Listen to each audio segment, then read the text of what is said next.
Hello friends, मैं खुशबू आप सभी का स्वागत करती हूँ खुशबू फैशन डिजाइनर में।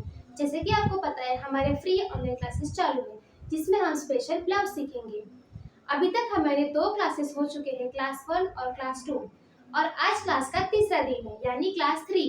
अगर आपने अभी तक क्लास 1 और क्लास 2 नहीं देखा है तो उसका लिंक डिस्क्रिप्शन में है, क्योंकि हमने क्लास 1 और 2 में बहुत ही इंपॉर्टेंट टॉपिक पर बात की है और जाना और समझा है। अगर आप वो वीडियोस नहीं देखते हैं तो ये वीडियो समझने में आपको मुश्किल होगी। जैसे कि आप सभी जानते हैं, क्लास 2 में हमने 4 टक्स ब्लाउज की ड्राफ्टिंग और कटिंग की है। आपको सिर्फ मेरी वीडियोस देखने नहीं है, मेरे साथ साथ आपको प्रैक्टिस भी करनी है, क्योंकि आप खुद से जब करेंगे तो आपको पता चलेगा कौन से प्रॉब्लम कहाँ आते हैं। वैसे तो मैं पूरी कोशिश करती हूँ कि आपके प्रॉब्लम्स के सलूशन मैं अपने क्लासेस में दूँ। फिर भी आपको कोई प्रॉब्लम है तो कमेंट करके ज़रूर पूछें, मैं सभी का आंसर दूंगी। और मुझे आपके कमेंट्स पढ़ने बहुत ही अच्छे लगते हैं, और उससे भी अच्छा आपके कमेंट्स के जवाब देना। तो एक प्यारा सा कमेंट ज़रूर करें। तो चलिए क्लास 3 की शुरुआत करते हैं। तो इस क्लास में हम 4 डार्ट ब्लाउज की स्टिचिंग देखेंगे। क्लास 2 में हमने 4 डार्ट ब्लाउज की कटिंग की थी। तो ये है बैक पार्ट, और ये फ्रंट पार्ट, और ये है बेल्ट। इस पार्ट को हमने डबल कट किया है क्योंकि हम बिना अस्तर का ब्लाउज सिल रहे हैं। अगर आप अस्तर का ब्लाउज सिल रहे हैं तो आप ये पार्ट को सिंगल ही कट करें। और ये है स्लीव्स। तो इतना कटिंग हो चुका है, तो चलिए सबसे पहले बैक साइड सिलते हैं। तो जो ड्राफ्टिंग किया है वो पेपर ले लें। अब दिखाए अनुसार ड्राफ्टिंग पेपर पे जहाँ टक्स है वहाँ एक छोटा सा कट कर ले, क्योंकि सारे डार्ट्स हमें मेन फैब्रिक पर ट्रेस करना है। तो ये छोटे कट्स करने की वजह से हमें ट्रेस करने में आसानी होगी। इस तरह पेपर को फोल्ड करके ऊपर की तरफ पे एक छोटा सा कट करें। इस तरह करने से हमें फिर से टक्स की मार्किंग करने की कोई ज़रूरत नहीं। हम ड्राफ्टिंग की मदद से सारे टक्स मेन फैब्रिक पर ट्रेस कर सकते हैं। इससे हमारे समय की भी बचत होगी और बहुत सी गलतियां होने से पहले ही ख़त्म हो जाएगी। मेन फैब्रिक पर ड्राफ्टिंग को इस तरह रखें और चॉक की मदद से टक्स को ट्रेस कर लें। वीडियो को लास्ट तक ज़रूर देखें।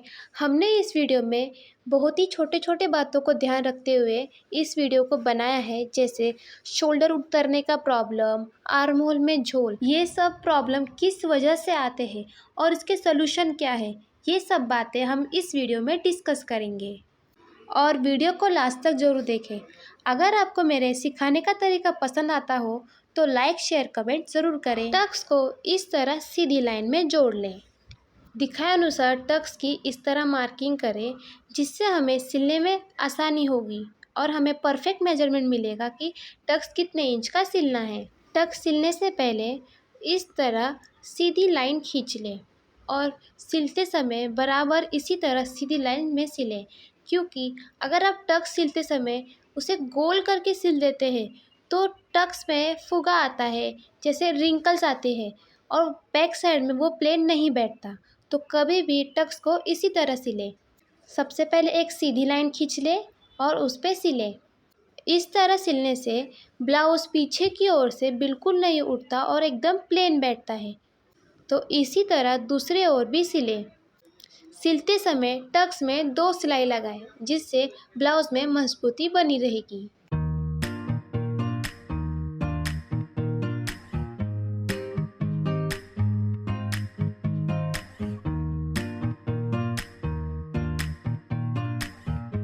आप देख सकते हैं बैक साइड में टक्स कितने प्लेन आए हैं, जो कि दिखने में भी बहुत अच्छा दिख रहा है और ब्लाउज की फिनिशिंग भी इससे बढ़ती है। तो नीचे की ओर लगाने के लिए हमें 1.5 इंच की पट्टी चाहिए। तो 1.5 इंच की एक पट्टी कट कर लें। अगर आप अस्तर का ब्लाउज सिल रहे तो आप उसमें बैक साइड को पलट कर भी सिल सकते हैं या फिर इस तरह की पट्टी भी लगा सकते हैं। दोनों की ही फिनिशिंग बहुत ही अच्छी दिखती है। तो चलिए अब पट्टी सिलते हैं। तो इस तरह पट्टी को रखकर सिलें और जहाँ पर टक्स है वहाँ पर एक छोटी सी चून लगाएं। इस तरह दूसरे ओर भी सिलें।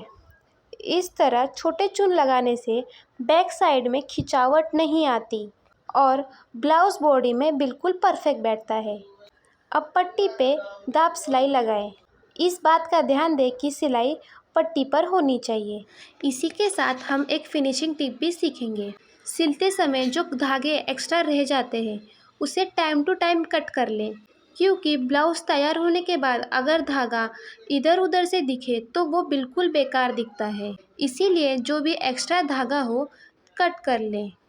अब अंदर की तरफ पट्टी को मोड़कर इस तरह सिलें। यहाँ हम 5 नंबर की सिलाई लगाएंगे, क्योंकि बैक साइड में हमें हेमिंग करनी है। पट्टी को आधा इंच मोड़कर इस तरह सिलें। पट्टी में चून लगाकर सिलने का ये फ़ायदा होता है कि टक्स के यहाँ जितना कपड़ा चाहिए उतना एडजस्ट हो जाता है और बैक साइड में खिंचावट नहीं आती। तो इस तरह बैक पार्ट सिलकर तैयार है। तो चलिए फ्रंट पार्ट सिलते हैं। फ्रंट पार्ट में भी हमें सारे टक्स को इस तरह नॉचेस लगाने हैं, जिससे हमें दोबारा टक्स की मार्किंग करने की कोई ज़रूरत नहीं। डायरेक्ट हम ड्राफ्टिंग पे से मेन फैब्रिक पर टक्स ट्रेस कर लेंगे। तो सभी टक्स को इस तरह नॉचेस लगा लें, एक स्टार्टिंग पॉइंट पर और एक एंडिंग पॉइंट पर। ऐसे करने से हमारी समय की भी बचत होगी और बहुत सी गलतियां हम इस तरह टाल सकते हैं। तो सभी टक्स को इस तरह नॉचेस लगा लें।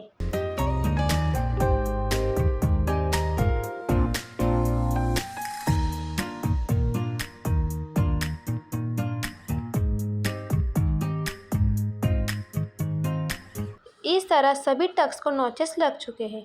तो मेन फैब्रिक पर ड्राफ्टिंग को रखकर चॉक की मदद से सभी टक्स को ट्रेस कर लें। अगर आपको ऐसा लग रहा है कि ड्राफ्टिंग पेपर हिल रहा है तो उसे पिन की मदद से सिक्योर कर लें। तो आप देख सकते हैं सभी टक्स की मार्किंग हो चुकी है। तो स्केल की मदद से सभी टक्स को सीधी लाइन में खींच लें।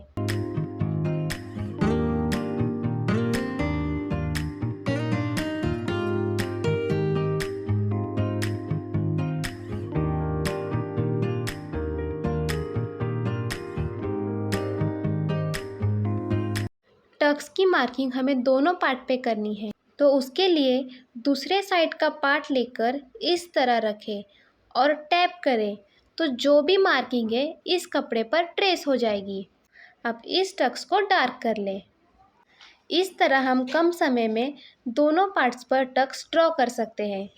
ऐसे छोटे छोटे टिप्स अपनाकर हम अपना समय बचा सकते हैं और अपने काम को आसान बना सकते हैं। इस तरह दोनों पार्ट्स पर टक्स की मार्किंग हो चुकी है। तो चलिए अब इसे सिलते हैं। सबसे पहले हम नीचे का टक सिलेंगे, जो कि टोटल 1 इंच का था। कपड़े को इस तरह फोल्ड करें और टक्स को सिलें। इस बात का ध्यान दें कि सिलते समय टक्स के शुरुआत में और टक्स के आखिरी में अच्छी तरह से लॉक करें, जिससे टक्स में मजबूती रहेगी। इसी तरह सभी टक्स को सिलें और सब पर डबल सिलाई लगाएं। फ्रंट पार्ट सिलते समय इस बात का ज़रूर ध्यान दें कि फ्रंट पार्ट 2 डायरेक्शन में तैयार होना चाहिए, यानी एक राइट साइड का और एक लेफ़्ट साइड का तैयार होना चाहिए। क्योंकि सिलते समय हम इस बात पर ध्यान नहीं देते हैं और दोनों ही पार्ट एक ही साइड का तैयार हो जाता है। तो इस गलती को करने से बचें।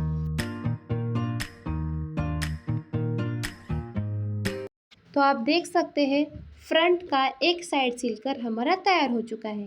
आप इसका डीप देख सकते हैं कितना अच्छा आया है। तो इसी तरह दूसरे ओर का भी सिलें। अगर आपको इनविजिबल टक्स कैसे सिलते हैं वो सीखना है तो कमेंट करें। इनविजिबल टक्स में टक्स की सिलाई नहीं दिखती, दोनों ओर से बिल्कुल ही फिनिशिंग दिखती है। तो अगर आपको ये सीखना है तो कमेंट करें।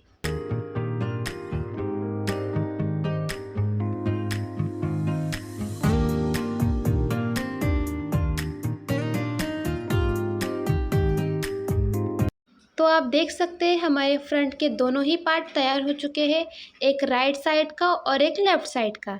तो आप भी इसी तरह दोनों साइड के पार्ट तैयार कर लें। तो चलिए अब हम इसे रीचेक कर लेते हैं कि दोनों पार्ट इक्वल है या नहीं, क्योंकि बिगनर्स टक्स सिलते समय सिलाई मार्जिन कम ज़्यादा पकड़ते हैं और दोनों पार्ट में डिफरेंट आता है, इसलिए इसे रीचेक ज़रूर करें।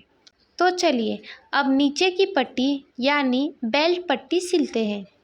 तो यहाँ पर हम इनविजिबल पट्टी कैसे सिलते हैं वो देखेंगे। सबसे पहले दिखाए अनुसार पट्टी सिल लें। अब दूसरी पट्टी सिलते समय इसके नीचे सिलें। तो कपड़े को पलटकर पट्टी को सिलें।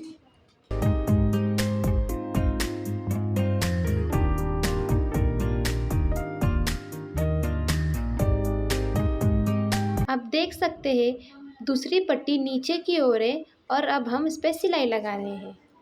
इस तरह आधा इंच का मार्जिन पकड़ते हुए सिलाई लगाएं। अब कपड़े को इस तरह रोल करके दोनों पट्टी को मिलाते हुए सिलें। कपड़े को अच्छी तरह से रोल करें क्योंकि पट्टी की सिलाई लगाते समय कपड़ा सिलाई में नहीं आना चाहिए। अब सीधी सिलाई लगा लें। कपड़े को इस तरह पलटें। अब पट्टी पर दाब सिलाई लगा लें। इस बात का ध्यान दें कि दाब सिलाई पट्टी पर ही होनी चाहिए, वो भी बिल्कुल किनारे पर। नीचे की ओर भी सेम इसी तरह सिलें। मैं आपको बहुत ही आसान और सरल भाषा में समझाने की कोशिश कर रही हूँ। फिर भी आपको कोई कन्फ्यूज़न हो तो कमेंट में ज़रूर पूछें। अब जो भी एक्स्ट्रा कपड़ा और धागा है उसे कट कर लें, जिससे हमारी ब्लाउज़ में फिनिशिंग अच्छी दिखती है। सेम इसी तरह दूसरे ओर भी सिल लें। पट्टी को दूसरे तरह से सिलना सीखेंगे, जिसमें एक ही साथ हम दोनों पट्टी जॉइंट कर सकते हैं। एक पट्टी कपड़े के ऊपर रखें और दूसरी पट्टी कपड़े के नीचे रखें। इस तरह तीनों पीस को अच्छी तरह से अरेंज कर लें। सिलते समय तीनों पीस को पकड़कर सिलाई लगाएं। अगर आप बिगनर्स हैं तो आप पहले तरीके से जैसे मैंने आपको बताया है वैसे सिलें। कपड़े को रोल करके दोनों पट्टी को मिलाकर सिलाई लगाएं। इस बात का ध्यान दें, आप कोई भी सिलाई लगाएं तो उसकी मार्जिन आधा इंच पकड़े, क्योंकि कटिंग के समय हमने सभी पार्ट्स को जॉइन करने के लिए हमने आधा इंच मार्जिन रखी है। तो सिलते समय आधा इंच की मार्जिन रखते हुए सिलें। अगर आप सिलते समय मार्जिन कम या ज़्यादा पकड़ेंगे तो आपका परफेक्ट ब्लाउज़ नहीं तैयार होगा। अब इस पर भी दाब सिलाई लगा लें और जो भी एक्स्ट्रा कपड़ा हो उसे कट कर लें।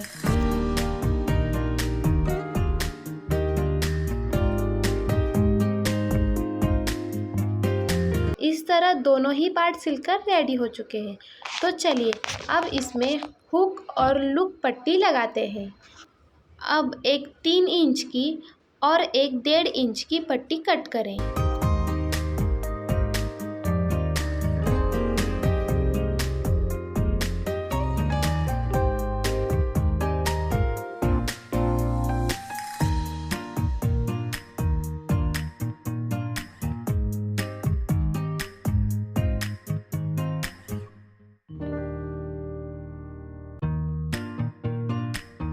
तो इस तरह हमें 2 पट्टी मिल चुकी है।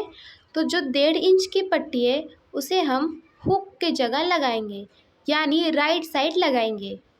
तो फ्रंट के राइट पार्ट पर ऊपर की तरफ पट्टी को रखें और पट्टी सिलते समय जो फ्रंट साइड में टक्स दिया है उसके ऊपर एक छोटा सा चून लगाएं। ये छोटे सी चून की वजह से पट्टी में बिल्कुल भी खिंचावट नहीं आती और इस तरह छोटा चून देने से पफ भी खराब नहीं होता। तो पट्टी सिलते समय एक छोटा सा चून ज़रूर दें। पट्टी पर किनारे में दाब सिलाई लगाएं, जिससे कि जो पट्टी का कपड़ा होगा वो ऊपर की तरफ से नहीं दिखेगा और पट्टी अच्छी तरह से अंदर की तरफ पलट जाएगी। अब अंदर की तरफ पलटकर पट्टी को इस तरह मोड़कर सिलें। मैं इस वीडियो में आपके साथ बहुत ही छोटे छोटे बात शेयर कर रही हूँ, जो कि सिलाई करते समय बहुत ही इम्पॉर्टेंट होते हैं। तो वीडियो को लास्ट तक ज़रूर देखें। आप देख सकते हैं हुक पट्टी लगकर तैयार है। आप देख सकते हैं हुक पट्टी लगकर तैयार है। अंदर की तरफ से भी इसकी फिनिशिंग बहुत ही अच्छी दिख रही है। तो चलिए लूप पट्टी सिलते हैं। लूप पट्टी सिलते समय पट्टी को कपड़े के नीचे की ओर रखें। अब सीधी सिलाई लगा लें। पट्टी को सिलते समय नीचे की तरफ से इस तरह फोल्ड करें, जिससे कि सिलाई में फिनिशिंग दिखेगी। अब पट्टी को ऊपर की तरफ मोड़कर सिलें। पट्टी को 1 इंच मोड़ें और मोड़ने के बाद जहाँ तक सिलाई है उसके ऊपर ही रखकर सिलें। सिलाई लगाते समय पाव इंच छोड़कर सिलाई लगाएं।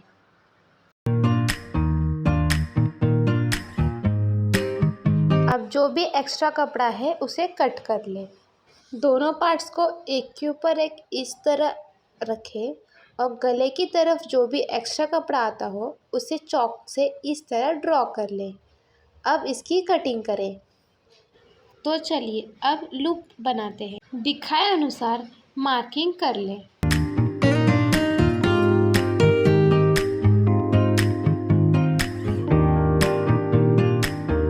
इस तरह इक्वल डिस्टेंस पर लूप्स की मार्किंग हो चुकी है। तो सिलते समय इस तरह वी शेप में सिलें। वी शेप सिलते समय स्टार्टिंग और एंडिंग पॉइंट को अच्छी तरह से लॉक करें। इसी तरह सारे लूप्स को सिल लें।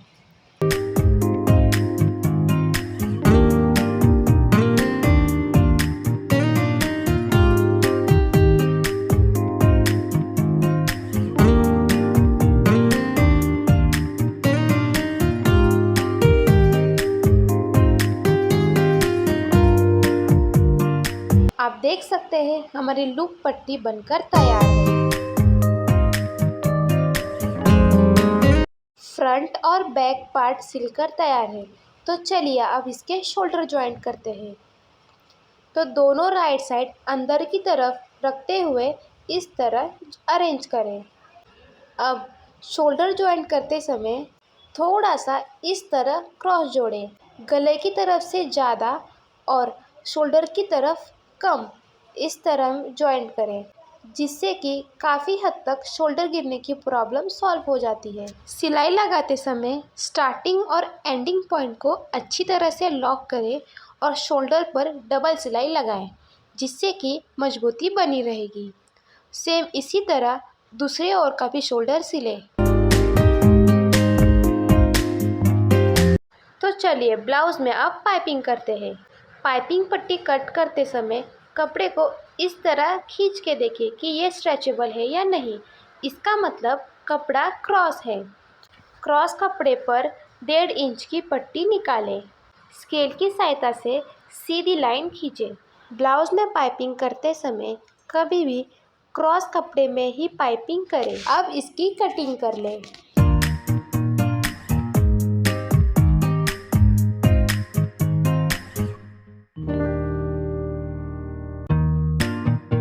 क्रॉस पट्टी जोड़ने में बिगनर्स को बहुत ही प्रॉब्लम होता है, तो उसके लिए हम आज 2 तरीका देखेंगे। तो सबसे पहले तरीके में पट्टी को इस तरह आमने सामने रखें और पलट के किनारे पर सिलाई लगाएं। इस तरह पट्टी सिलने के लिए आपको थोड़ी प्रैक्टिस की ज़रूरत होगी। आप देख सकते हैं पट्टी कितनी सीधी लगी है। अब दूसरा तरीका देखते हैं, जो कि बिगनर्स के लिए बहुत ही यूज़फुल है। दोनों पट्टी को सीधा कट कर लें। पट्टी को एक के ऊपर एक इस तरह रखें और दिखाए अनुसार सिलाई लगाएं। इस तरह बिगनर्स बिल्कुल आसान तरीके से क्रॉस पट्टी सिल सकते हैं, जो कि बहुत ही परफेक्ट होती है। अब एक्स्ट्रा कपड़ा को कट कर लें। आप देख सकते हैं पट्टी कितनी इक्वल आई है। इस तरह सिलने से ये एक डिसएडवांटेज है कि कपड़ा ज़्यादा वेस्ट होता है और ब्लाउज सिलते समय हमें लिमिटेड कपड़े में काम करना होता है। तो दोनों ही तरीके बहुत ही आसान हैं। गले पर क्रॉस पट्टी को बीचों बीच फोल्ड करके सिलें। पट्टी को सिलते समय आधा इंच का मार्जिन रखें, जिससे पाइपिंग बहुत ही अच्छी होगी। इसी तरह पूरे गले पर पट्टी लगा लें।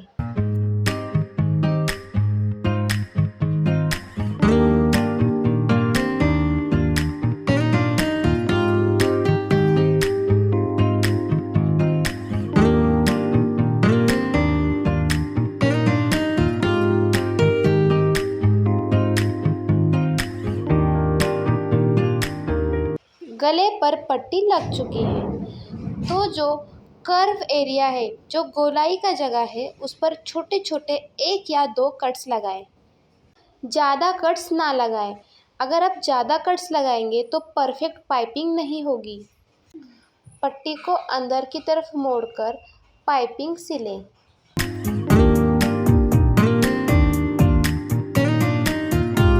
पाइपिंग सिलते समय अंदर की जो मार्जिन वाला कपड़ा है उस पर ऊपर की पट्टी रोल करें, जिससे कि पाइपिंग तैयार होगी। इसी तरह पूरी पाइपिंग को सिलें। इस बात का ध्यान दें, जो सिलाई है वो पाइपिंग पे नहीं आनी चाहिए। इसी तरह पूरी पाइपिंग को सिलें। मार्जिन के कपड़े पर ऊपर का कपड़ा रोल करें और पाइपिंग तैयार करें। पाइपिंग सिलते समय थोड़े थोड़े दूरी पर ही पाइपिंग को पहले अच्छी तरह से सेट कर लें और सिलें। बहुत ज़्यादा दूर तक पाइपिंग को पकड़कर ना सिलें, उससे पाइपिंग अच्छी नहीं आती। इसी तरह आप पूरे गले पर पाइपिंग करें। गोलाई वाले जगह पर बिल्कुल सावधानी से सिलें।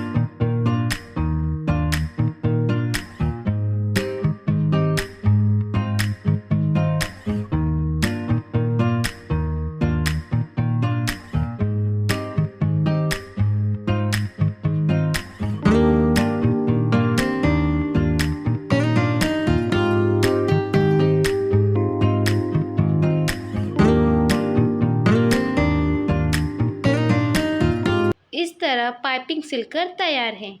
तो अब बाही लगाने से पहले हमें ये चेक करना है कि फ्रंट और बैक पार्ट दोनों इक्वल है या नहीं।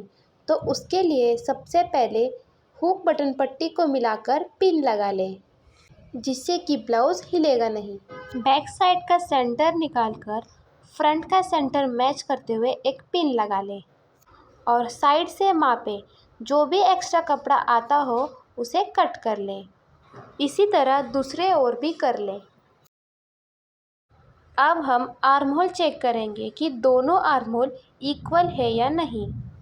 कभी कभी सिलते समय हम मार्जिन कम या ज़्यादा पकड़ लेते हैं तो आर्म होल छोटा या बड़ा हो जाता है। इस तरह कट करके इक्वल कर लें। तो चलिए अब बाही लगाते हैं। बाही में जो ये डीप वाला भाग है वो हम फ्रंट साइड में लगाएंगे। तो बाही को बीचों बीच फोल्ड करके एक छोटा कट लगा लें। सेम इसी तरह दूसरे बाही में भी कट लगा लें। बाही के सेंटर को शोल्डर पर मैच करते हुए इस तरह सिलें। ऐसे करने से हमारी बाही बिल्कुल सेंटर में ही बैठेगी। अगर आप बिगनर्स हैं तो बाही सिलते समय आप सेंटर से ही स्टार्ट कर सकते हैं, जिससे कि बाही सिलने में आसानी होगी। बाही को बिल्कुल भी ना खींचे, हल्के हल्के हाथों से गोल घुमाते हुए सिलें। अब इस पर डबल सिलाई लगाएं। कौन कौन मेरे साथ प्रैक्टिस कर रहा है मुझे कमेंट में ज़रूर बताएं। इसी तरह दूसरे साइड का भी बाही जोड़ लें।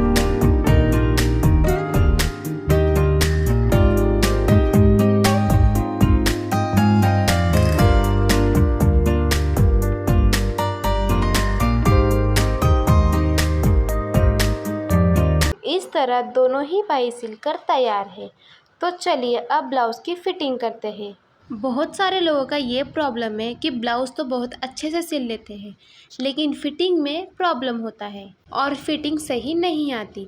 तो इसके लिए मैं आपको दो अलग अलग तरीके से फ़िटिंग बताऊंगी। तो आज की वीडियो में हम पहला तरीका देखते हैं। आपको जो आसान लगे आप उस तरीके से फ़िटिंग करें, दोनों ही परफेक्ट आता है। तो चलिए देखते हैं।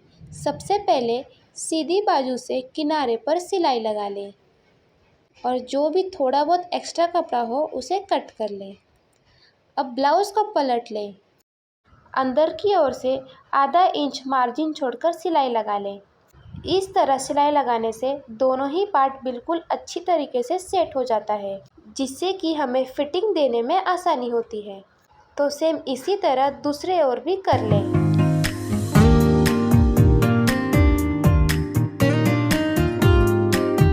तो चलिए अब फिटिंग करते हैं। कटिंग करते समय हमने 2 इंच मार्जिन में रखा था। अब सिलाई करने में हमारा आधा इंच चले गया है, तो 1.5 इंच बचा है। तो दोनों ओर से 1.5 इंच पर मार्किंग करेंगे और इसी तरह कमर में भी करेंगे। इस तरह करने से हमें ज़्यादा कैलकुलेशन करने की कोई ज़रूरत नहीं और फिटिंग बिल्कुल इक्वल आता है। इसी तरह बाही की गोलाई का भी मार्किंग करें। स्लीव राउंड जितना है उसका हाफ लेकर मार्किंग करें। अब सभी पॉइंट्स को स्केल की सहायता से सीधी लाइन में जोड़ लें। सेम इसी तरह दूसरे ओर भी करें।